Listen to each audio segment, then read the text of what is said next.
Welcome to episode 207 of Fresh Air at 5. I can't believe this is already the 7th episode pretty much in the 200 series. It's moving pretty fast. This week was quite a full and busy week for me, so I didn't do a lot of recording. But what I have learned is that I can post on YouTube Shorts and that you can listen there as well. So there's multiple ways of you listening to the dailies for Fresh Air at 5. Pass this along to your friends. Tell them to subscribe. And thanks for partaking and listening to Fresh Air at 5. So without further ado, episode 207. I'm Shanna Martin, host of the Tech Tools for Teachers podcast, a part of the Education Podcast Network, just like the show you're listening to now. Shows on the network are individually owned, and opinions expressed may not reflect others. Find other interesting education podcasts at edupodcastnetwork.com.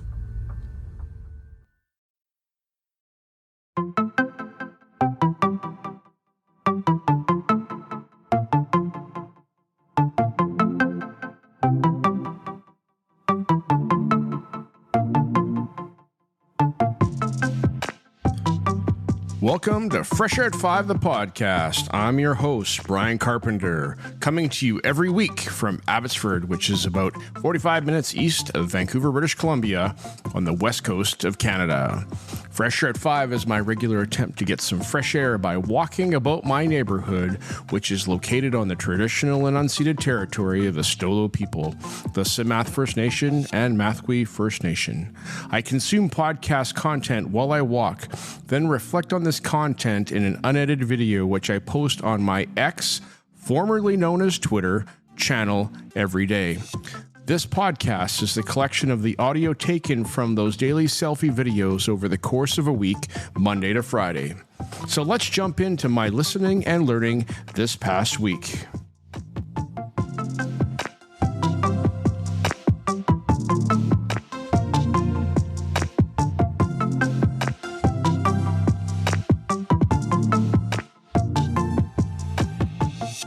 Hey, PLN, it's Monday, March 3, 2025. Good morning to you.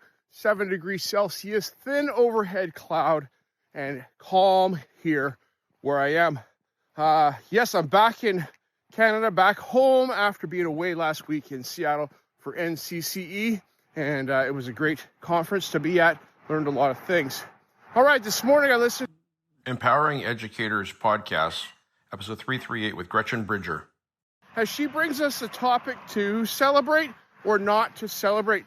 And talking about celebrations in school and how do we celebrate students' achievements and school achievements and individual achievements and even yourself, and thinking about how do we do that well and effectively and not overdo it, and the balance of all these things, and just simply celebrating on top of all the other things that we do.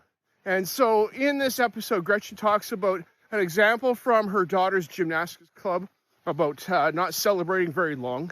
Talks about how do we do that at school with our various awards and things that happen for progress in the classroom, or, accelerated reader or other things like that. And then a strategy for how to implement that, and talk to your people about the points of celebration and what is involved in getting to those things. It's important to celebrate because we are important and you are special. All right, she talks about the red plate. Check it out. Listen to Gretchen Bridger on the Empowered Teacher podcast, episode 338. One more thing for March 3, 2025. All right, last night I was walking. No, I wasn't. I was driving to go get my daughter from work. And as I was driving, I saw the crescent moon, a very thin sliver just after the new moon, in the sky. And then, what else? Venus was nearby, which was super cool to see, super bright. And I now look at the moon differently because the moon changed on March 2nd at about 2:34 Central Time, when the first successful lunar lander, unmanned lunar lander, was landed on the moon by Firefly Aerospace. Now, I like space. I think space is really cool. I think space travel is really cool. I think that, yes, it does cost a lot of money, but it's about technology advancement and development so that we can do things that are really, really hard. I am, in Canada here, we have a space program. We contributed to the shuttle program by providing the Canada arm, which is pretty rad that it was developed here in Canada, went up on the shuttle and was a workhorse of the shuttle program for many years. All right, Firefly Aerospace. I started watching a broadcast of theirs on January 15th. I happened upon it, and I didn't know anything about Firefly prior to watching.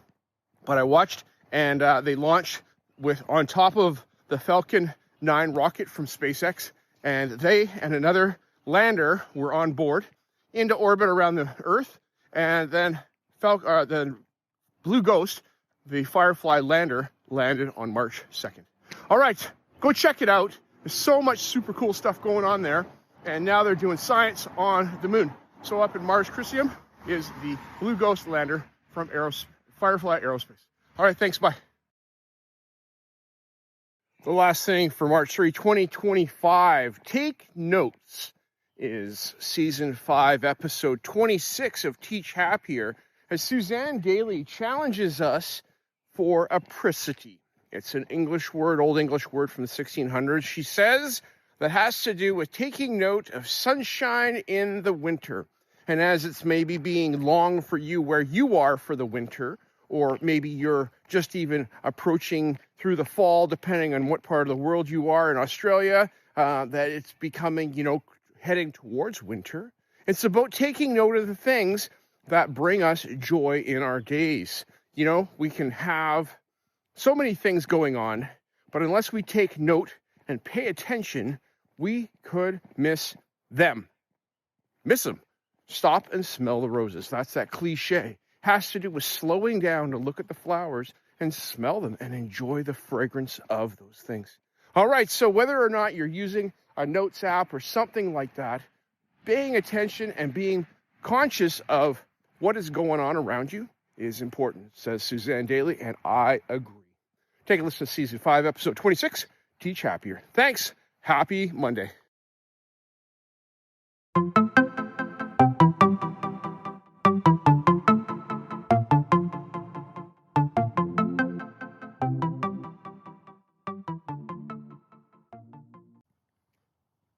Hey, PLN, it is March 5, 2025. Out for fresh air at 5. It is about 4 degrees Celsius, thin overhead cloud. You can see stars through there, so that's really nice. This morning, I am grateful for the listen I had to Evolving with Gratitude with Lady Rao, as she has an interview with Charan Ranganath. I think I got that right, Ranganath, on episode 125 about why we remember. And that's Charan's book of Why We Remember. And there's a lot of neuroscience in this. And there's a lot of words that I missed and I didn't understand, but I have to go back and take a listen to understand. I can get the book and follow along there. But some takeaways is that there's a difference between semantic memory and episodic memory. So those memories that are core memories compared to the ones that happen on a regular everyday basis. And how do we form semantic memories and episodic memories and make a difference in ourselves moving forward so that we can actually function. Because the way we've always done things isn't necessarily the way we should always be doing things, because tradition and innovation sometimes butt heads, and quite a lot actually.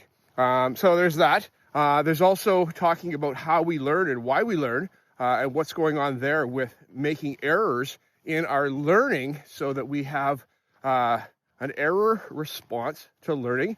And we can actually get a dopamine hit from curiosity when we're learning to learn better. So lots in here. Take a listen for yourself. Thanks, Lainey. Thanks, Charan. And have a fabulous day. I will.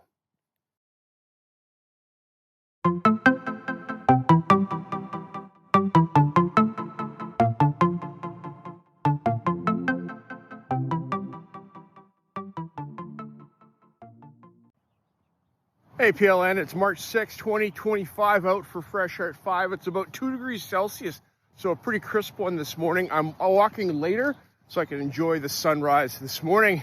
I listened to episode 309 of the Easy Ed Tech podcast with Monica Burns, as she brings us an episode where she talks with Rachel Danae Poth about current things going on in AR, VR, and the metaverse. And she has a new book coming out this March, which is right around this time, from ISTE, called What the Tech? What's New in AI, AR, VR, and the Metaverse. And so they talk about the utility of tools in your spaces and the privacy impacts of student data and what happens in those spaces as we share, with our students. What happens? Do they have to sign in? Emerging technologies, how do we train and teach our students about these things? Because this is going to be their life. It's not our life as educators, because we didn't grow up in this, but they are growing in this a lot. So take a listen to episode 308 of the Easy Ed Tech podcast with Monica Burns, with guest Rachel Danae Poth. Thank you. Have a fab day. Bye.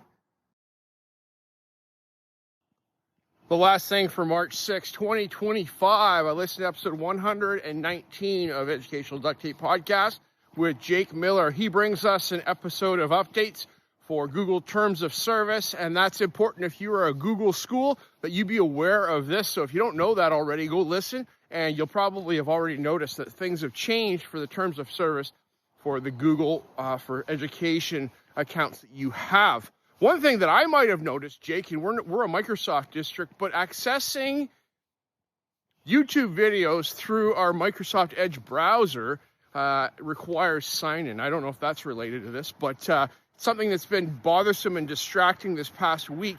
My workaround is that I have my own personal account. When I want to show them updates on YouTube about, the lunar lander from Firefly Aerospace that just landed on the moon, and talking about that in my class is just a discussion thing. But for students to be able to access YouTube videos, this has become problematic. All right, there's other things that you've talked about. You've talked about magic exercise from Not So Magic apps or tools from the UK, where you could update work that is going on in Google Classroom after the fact of, meaning assigning it to students. You can go in and actually change content that's in there, like slides and docs and things like that.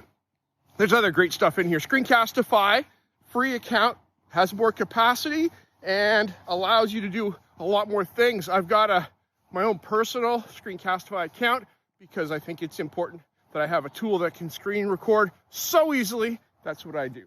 Okay, there's a lot more going on. Go listen to Jake, because he can tell you better than I. All right, have a fab day. Bye. Oh, by the way, the sun's almost coming up over there. It's almost up. Okay.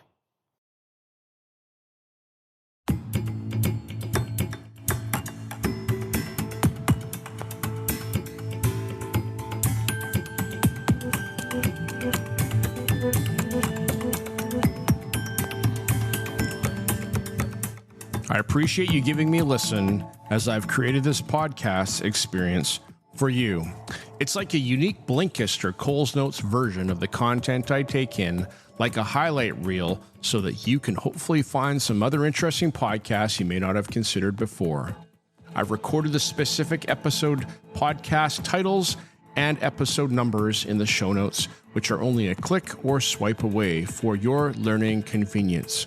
I've also started to put together a Spotify playlist of each of the episodes so that you can also take a listen to those specifically, and the link to that playlist is in the show notes. Please subscribe so you don't miss any of my upcoming episodes.